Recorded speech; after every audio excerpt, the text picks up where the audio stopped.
Hello, story lovers. Welcome back to my channel Possessive Husband, Innocent Wife, Part 76.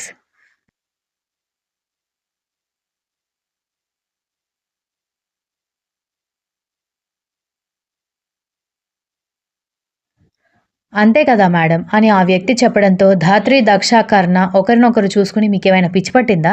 లేకపోతే మీరేమైనా కొత్తగా event మేనేజ్మెంట్లోకి దిగారా? మా బంధువులు మాత్రమే 5,000 మంది ఉంటారు. మీకు డెకరేషన్కి 2,00,000 పోతాయి. ఇంకా 1,50,000లో మీరు ఫుడ్ ఏం పెడతారు? ఇంకా ఎక్స్ట్రా మనీ మీకే అవుతుంది అని కర్ణ చెప్పేసరికి లేదు సార్, మేము మేనేజ్ చేస్తాం అనగానే మీరు మేనేజ్ చేసినా కూడా తప్పదు అని అంటూ మరొక 4,00,000 చెక్ రాసిచ్చి మర్యాదల్లో లోటు రాకూడదు. ఫంక్షన్ అయిన తర్వాత మళ్ళీ ఇంకొకసారి మాట్లాడతాను. మీకేమైనా పై ఖర్చులైతే చెప్పండి అని చెప్పి కర్ణ వాళ్ళిద్దరిని తీసుకుని బయటకొచ్చేశాడు.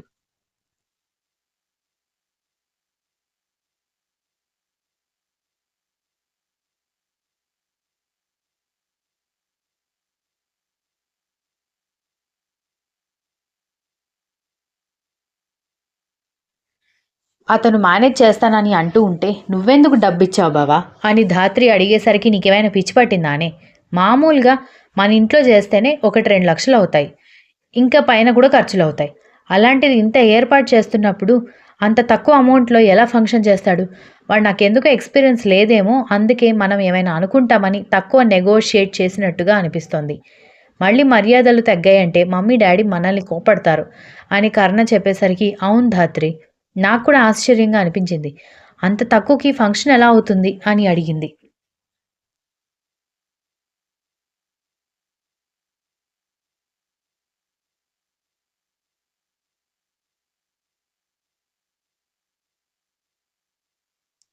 ఏమో, వాళ్ళకి ప్రాక్టీస్ ఉందేమో కదా! ఇదివరకు తక్కువ ఇన్వెస్ట్‌మెంట్‌లో ఫంక్షన్స్ జరిపించారేమో. పైగా అతను మనకి చూపించిన డిజైన్స్ కూడా హై రేంజ్ కదా! అనగానే ఏదోలే, ఫంక్షన్‌లో లోటు జరగకూడదు, వెళ్దాం పదండి అంటూ అందరూ ఇంటికొచ్చారు. ఆ రోజు సాయంత్రం వరకు ధాత్రి నిద్రపోతూ ఉంటే, దక్ష, వసుంధర వంట చేస్తుంటే, కర్ణ తన రూమ్‌లో కూర్చుని బిజినెస్ కాన్ఫరెన్స్ అటెండ్ అవుతూ ఉంటే, తల్లి కొడుకులు ఇద్దరూ ఏదో మాట్లాడుకుంటూ కూర్చున్నారు. విశ్వనాథ్, విశాలక్షమ్మ. ఇక తాతగారు పెరట్లో తిరుగుతూ పూలకి ఎలాంటి ఎరువు వేయాలి, ఎన్నిసార్లు నీళ్లు పెట్టాలి అనేది గార్డెనింగ్ చేస్తున్న పనివాళ్ళకి క్లాసెస్ చెప్తున్నాడు.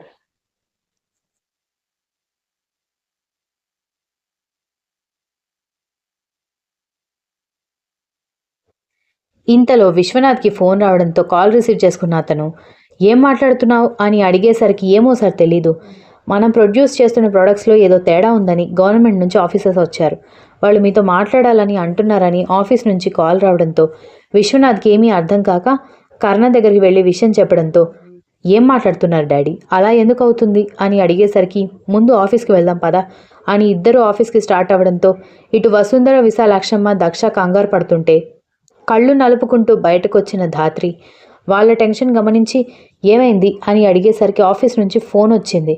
గవర్నమెంట్ నుంచి ఏదో ఆఫీసర్స్ వచ్చారంట అనగానే ఏమన్నారు మీరు అని అడిగింది అయోమయంగా.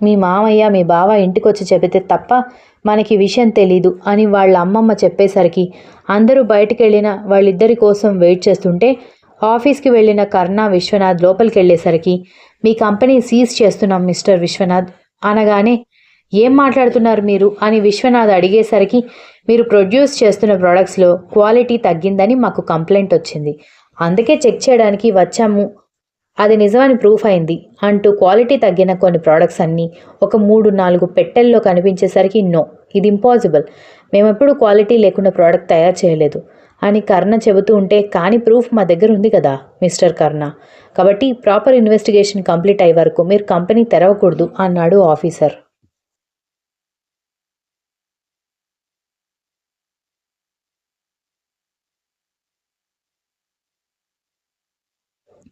సారీ ఆఫీసర్, అందుకు నేను ఒప్పుకోను, కావాలంటే మాకు ఒక 1 వీక్ టైం ఇవ్వండి, ఈలోపు ఈ తక్కువ క్వాలిటీ ప్రోడక్ట్స్ ఎక్కడి నుంచి వచ్చాయో కనిపెట్టి ప్రూఫ్ చేస్తాను అసలైన కారకులు ఎవరో తెలిస్తే మీరు వాళ్ళ మీద యాక్షన్ తీసుకోవచ్చు అని చెప్పడంతో వాళ్ళు ఆలోచించేసరికి ఇప్పటి వరకు ఇలాంటి ఇన్సిడెంట్ మా ఆఫీస్లో ఎప్పుడూ జరగలేదు.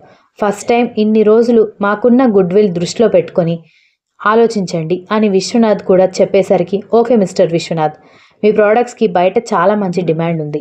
మీ కాస్మెటిక్స్ చాలా ఎక్కువ మొత్తంలో వాడుతూ ఉంటారు కూడా, కాబట్టి 1 వీక్ టైం ఇస్తున్నాం అని చెప్పి వాళ్ళందరూ వెళ్ళిపోయిన తర్వాత తండ్రి కొడుకులు ఒకరినొకరు చూసుకుంటే అసలు ఇది ఎలా జరిగిందిరా, ఇన్ని సంవత్సరాల్లో ఎవరూ ఇలా చేయలేదు కదా అని విశ్వనాథ్ అడిగేసరికి నాకొక్కరి మీద డౌట్ ఉంది డాడీ అని కర్ణ చెప్పేసరికి ఎవరు అనగానే ఇంకెవరు, రాజేందర్.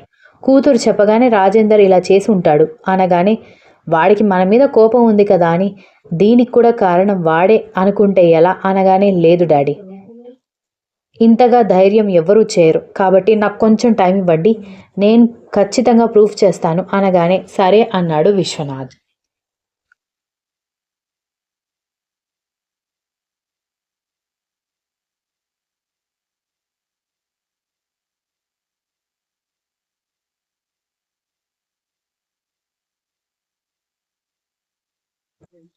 కర్ణ వెంటనే ఆఫీస్లో ఉన్న స్టాఫ్ అందరినీ అలర్ట్ చేసి దీనికి ఎక్స్ప్లెనేషన్ అడగడమే కాకుండా దీనికి కారణం ఎవరో బయట పెడితే వాళ్ళకి ఊహించనంత పెద్ద బహుమతి ఇస్తానని చెప్పడంతో వాళ్ళందరూ అదే పనిలో ఉన్నారు.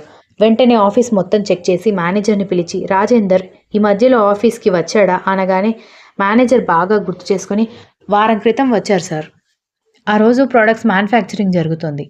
ఎందుకు వచ్చారు సార్, మీరు వచ్చారని తెలిస్తే సార్ మమ్మల్ని తిడతారని నేను చెబితే ఇంకా నేను కంప్లీట్ చేయాల్సిన ఫార్మాలిటీస్ కొన్ని ఉన్నాయి, అవి అయిపోయిన తర్వాత ఇంకా ఆఫీస్కి రాను అని చెప్పారు. నేను కూడా బోర్డ్ ఆఫ్ డైరెక్టర్స్ నుంచి పార్ట్నర్షిప్ నుంచి తప్పుకోవాలి అంటే కొన్ని డాక్యుమెంట్స్ మీద సంతకాలు చేయాలి కదా అని పెద్దగా పట్టించుకోలేదు.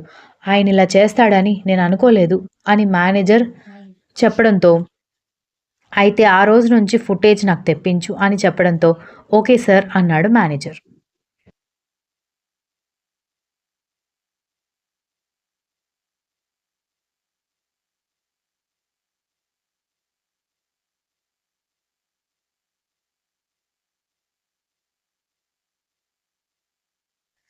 కర్ణ వెంటనే రాజేందర్కి ఫోన్ చేసిన ఫోన్ స్విచ్ ఆఫ్ రావడంతో విషయం అర్థం కావడంతో పక్కా ఆధారాలతో సహా నీకు బుద్ధి చెబుతాన్రా అని అనుకుంటూ తండ్రి కొడుకులు ఇద్దరూ కలిసి ఇంటికి రాగానే ఏమైందండి అని వసుంధర అడిగేసరికి జరిగిన విషయం చెప్పడంతో వాళ్ళందరూ ఆశ్చర్యపోయి ఏం మాట్లాడుతున్నారు, వాళ్ళు ఏమైనా పొరపాటు పడ్డారేమో, మన ఆఫీస్లో తక్కువ క్వాలిటీ ప్రోడక్ట్స్ మ్యానుఫ్యాక్చర్ అవ్వడం ఏంటి, అది జరగదు అనగానే దీని వెనుక ఇంకెవరో ఉన్నారు నాన్నమ్మ, వాళ్ళెవరో నేను కనిపెడతాను, మీరు అనవసరంగా టెన్షన్ పడకండి అనగానే అయితే ఈసారి రిసెప్షన్ ఆగిపోయినట్టేనా అని వసుంధర బాధగా అడిగేసరికి ఎందుకు ఆగిపోతుంది, ఆగిపోదు అని చెప్పేసరికి అదేంట్రా ఇలాంటి పరిస్థితుల్లో రిసెప్షన్ ఎలా సంతోషంగా చేసుకుంటారు అనగానే తప్పు మనం చేయలేదు, నేను అది ప్రూఫ్ చేస్తాను, అలాంటప్పుడు మనకెందుకు భయం నానమ్మ అన్నాడు కర్ణ.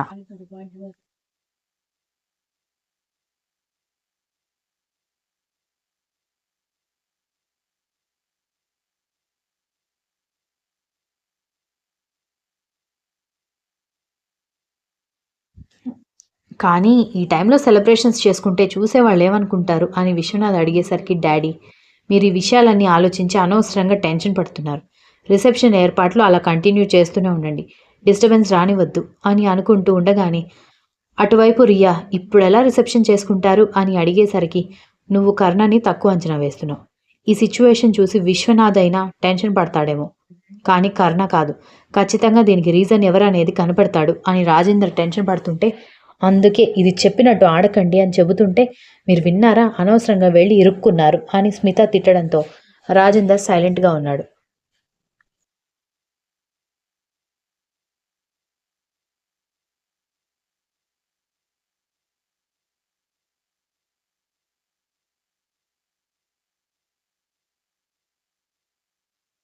మనమే ఇదంతా చేశామని ఎలా తెలుస్తుంది డాడీ అని అడిగేసరికి ఇప్పుడు వాళ్ళ ఫ్యామిలీకి గొడవలు ఉన్న వాళ్ళు మనం మాత్రమే, ఇంకెవరు అంత సాహసం చేయరు, పైగా 2-3 నెలల నుంచి ఆఫీస్కి వెళ్ళను, నేను వారం క్రితం ఆఫీస్కి వెళ్ళాను, సో ఖచ్చితంగా ఆ విషయం కూడా స్టాఫ్ చెప్పేస్తారు, అన్నిటికీ మించి ఇంకా చాలా ప్రూఫ్స్ సాధించే అవకాశం ఉంటుంది అనగానే ఇప్పుడు రియాకి కూడా టెన్షన్ స్టార్ట్ అయ్యేసరికి ఇప్పుడెందుకు టెన్షన్ పడుతున్నావే, ఈ మాత్రం తెలివి లేకుండా మీ తండ్రి కూతుళ్ళు ఎలా బ్రతుకుతున్నారో నాకు అర్థం కావడం లేదు. చూడండి, ఈసారి ఏదైనా గొడవ నా నెత్తి మీదకి తీసుకొచ్చారంటే మాత్రం నేను మా ఇంటికి వెళ్ళిపోతాను. మీ ఇష్టం, మీరిద్దరు ఏం చేసుకుంటారో అని కోపంగా చెప్పి వెళ్ళిపోయింది స్మిత.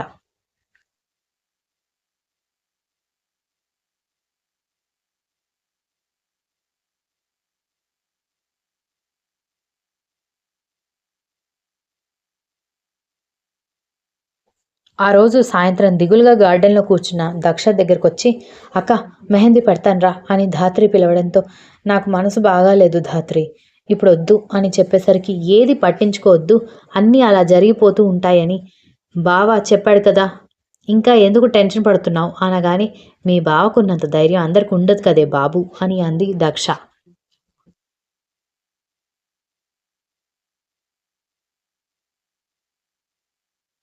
షబా, ఏం కాదు, నాతో పాటు రా అని చెప్పి దక్షని లోపలికి తీసుకెళ్ళి మెహందీ పెట్టబోతుంటే ఫంక్షన్ 3 రోజుల తర్వాత కదా, ఇప్పుడే పెడితే ఆ రోజుకి సగం మెహందీ కనిపిస్తూ సగం మెహందీ పోయి దరిద్రంగా ఉంటుంది. ముందు రోజు వేస్తే సరిపోతుంది కదా అని చెప్పడంతో, కానీ నాకు ఇప్పుడే వేయాలనుంది అని అడిగేసరికి, అయితే నువ్వు వేసుకో, నేను అత్తయ్యకి హెల్ప్ చేస్తాను అంటూ వంటగదిలోకి వెళ్ళిపోయింది దక్ష.